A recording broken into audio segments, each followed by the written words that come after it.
pala sa akin, ako pala sa Diwata Paris. Lilipas din yan. Lahat sila dito. Kilala ka, of course. I also watched the TikTok video. At saka nagulat ako kasi kasama ko si Utlong. Di ba, Utlong?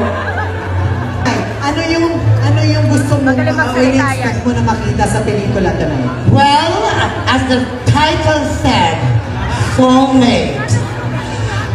Two different people that fell in love together and became one in the end.